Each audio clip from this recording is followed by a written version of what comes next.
Hello and thank you for joining me today. Today I'm sharing with you an altar project that I created inspired by Finnabair's January Art Recipe. January's art recipe consisted of the color palette of romance pink, olive green, vintage gold, and then you had to use the metallic paints, art pebbles, and tissue paper, or at least two of those products. So as you can see, I did use some tissue paper here, and that's how I'm starting this little altar piece. So this looks like a canvas, but it's actually a piece of tin. It's a wall hanging that I found in this, I think it was like the dollar bin or the clearance bin at Target. It's just it was like a sign and it had a letter on it. And I just added a quick coat of heavy gesso over top of it and decided to alter it. It does give me a little bit of trouble throughout the video, and that's why I didn't share this video a while back, because it just keeps moving and I really had a hard time keeping it still. So it's kind of jumpy and I do apologize. Hopefully it's not too annoying. If it is, sorry. Anyways, so now the rambling is going to begin. If you want to mute me, please do, but before you do, please consider giving this video a thumbs up if you enjoy it, and possibly subscribing, because, you know, it'd be greatly appreciated. But moving on. As you can see, I started building up my background using the little bit of tissue paper adhere to the tin with some matte gel.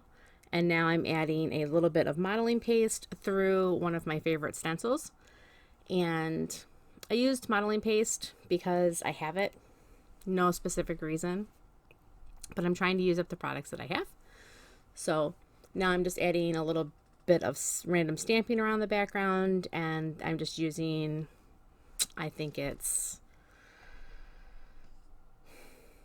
a Ranger ink, but anyways, it's just a waterproof black ink, and I'm just using a Finnabair stamp and just trying to ink up the background a little tiny bit.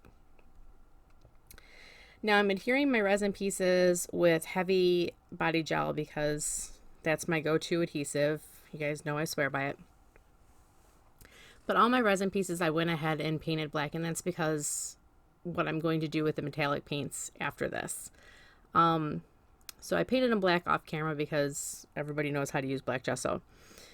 But these are just little resin pieces that I've made out of the miscellaneous molds that I have. There's some wings there that are Finnabair's molds, and then the Prima ones are those swirls. It's one of the older IUD molds.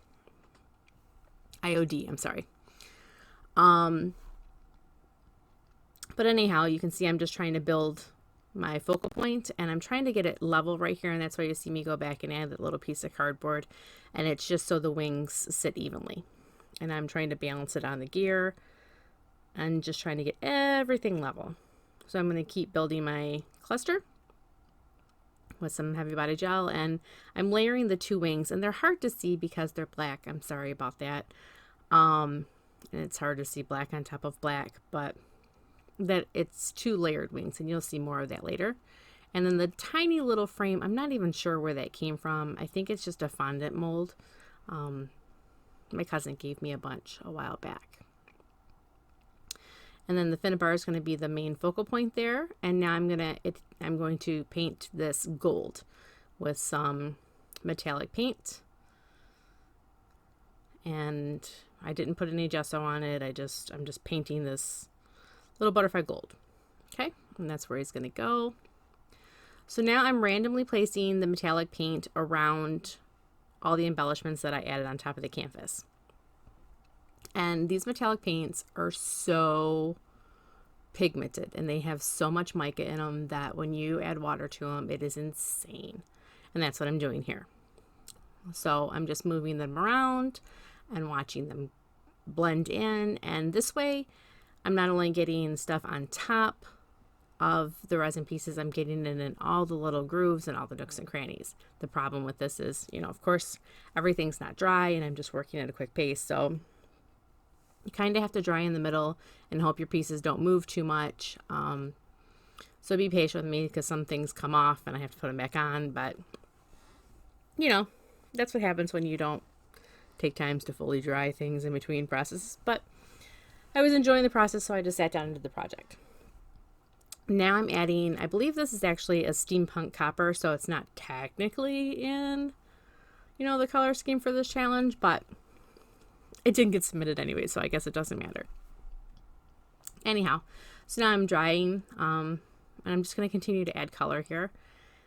And I'm dabbing off all the extra water, and you can kind of see how that color just kind of blends in and blends out. It's almost like it's a watercolor, but it's not. And so you get the benefit of it being a watercolor, but it's permanent. So that's why I like to do this.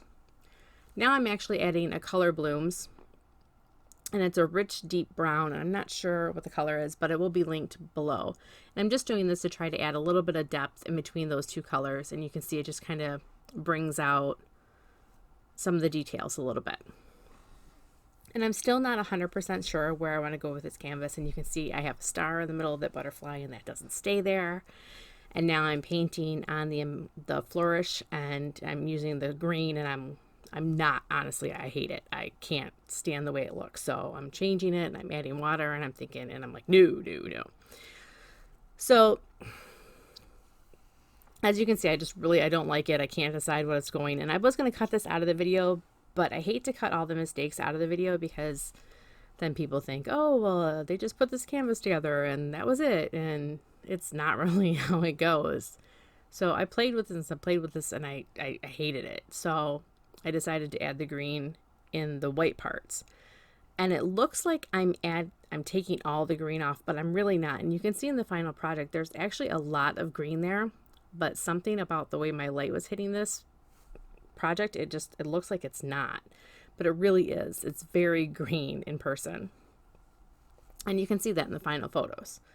But I'm just adding some paint, using some water and dabbing it around, and it's giving me that watercolor effect with it being permanent. And that's why I like to do this so much with the paints. And both the impasto paints and the metallic paints are so pigmented, they work great for this technique. Anyhow, now I'm back to my butterfly, and I'm like, okay, so I have to put some pink in here because the tissue paper isn't really pink enough. So I'm adding the pink to the butterfly, and I'm putting that star back on, and I'm like, it's just not enough. So I can't really decide what I want to do. So now I'm going to add the golden to the places where it's washed off a little bit because there's so much water on the canvas. And I'm still trying to decide. So now I'm going to add the pink on the wings. And I decide, I don't really like the way this looks. So then I'm wiping it off. And I can't get it off on the one side, so I'm going to really try to scrub it off here. You'll see. But again, I really wasn't sure, so I just wanted to show you guys my whole process.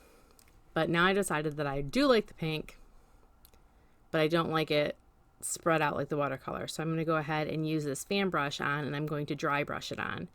And I'm going to put it all over. You're going to see me add this pink all over. And it's little splotches, but it's not like a splatter. It's just little touches of pink paint all over.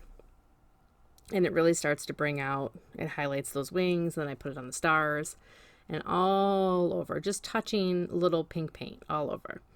And you can see it in the final pictures, but it's kind of hard to pick up how much is going on there. I'm going to add some splatters now, just with a little bit of water.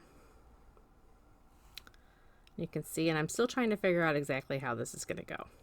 I don't have my final idea yet. So now I think I'm going to add these flowers that I have sitting on my desk. And I start tucking them in, and they honestly, they don't match. And I'm thinking, well, I can paint them. At this point in time, I'm thinking, I'll paint them and they'll be okay. I'll add this pink to them. And that's my thought process. But yeah, I don't like it. As you can tell, because it's not in the final project. But so I'm just trying to figure out where these are going to go. And then I remember, oh yeah, I'm supposed to use art pebbles. So I pull some art pebbles out and I start adding them around the canvas, and I'm trying to figure out where they're going to go. And I keep calling it a canvas, and it's really not. I don't, just pretend it's a canvas, I guess, at this point in time. Anyways, so now I'm going to adhere down the art pebbles. And you can tell once they get the glue on the back, they get that foggy color, but it doesn't matter because they dry clear. Anyhow, so I'm going to glue those down. And I like those. I like them better than the flowers anyway. So I'm like, oh, good. You know, that's why that was part of the recipe. So now I have come up with a quote for it. And that's out of Finnabair's little sentiment pack. But I don't like it there. And then I remember I have this tiny little resin light bulb. So I paint the back of it gold, add a bit of wire, and now that's in the center of my butterfly. And I like that so much better than the star. And that's just painting a couple layers of paint on the back of the resin piece. And that's how bright it looks. It's gorgeous. I love it. So now I'm adding some vintage gold wax to pick up all the details from my stencil work. And I'm touching all the pebbles to make sure to bring out them. And I'm just adding it around the canvas. A little bit of gold here, a little bit of gold there. Try not to get too carried away with it, because I don't want it to take it over. And then I'm going to touch the butterfly wings here a little bit with a little bit more gold. And I think I add some splatters too, I'm sure, because I add splatters to everything. But maybe not. Who knows? It's been a while since I shared this project. I just really, it jumped around so much because the canvas moved. I wasn't going to share it. And I didn't even post this project anywhere. It's in my room. It's hanging up. I love it. But I didn't share it for whatever reason. Anyways, you see that I added a little bit of micro beads there with some glossy accents, and now I'm adding a piece of chipboard. I think this is Creative Embellishments chipboard, and I'm just going to add some gold embossing powder to it, and I'm just cutting and tucking it in, trying to figure out how it will fit, because the original plan, remember, was to have flowers there, and now I feel like it's bare, so I'm adding the chipboard. I'm sorry I'm rambling on this, but it's late and I want to get this out, and so we're just going to keep going.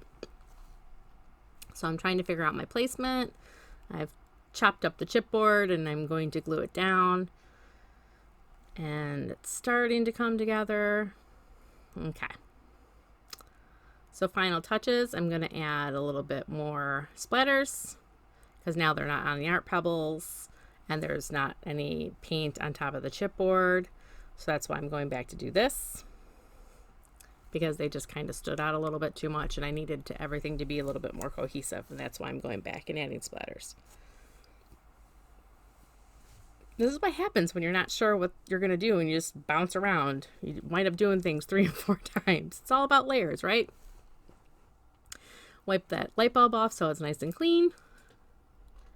And then I'm going to go back in and add a little bit of glitter around the light bulb, which you don't really see too much of it because I wind up wiping most of it off, but it is technically there. And I'm just using my tiny little spoon. I have so many fancy tools for all these micro beads and things, and I always use my baby spoon. It's funny. Anyhow, I'm just moving the glitter around a little bit, and then I'm going to tap most of that off. And it's chunky glass glitter, and that's why it looks so big. I think that's about it, but thank you so much for watching. I hope that you enjoyed it. I know that I rambled. I'm sorry. But it is a beautiful project, and I really did enjoy making it. It was a fun process. If you don't get a chance, check out her recipes. They're amazing. They will push you. They are tough. Thanks again for watching. Please consider subscribing, and I'll see you next time. Bye-bye.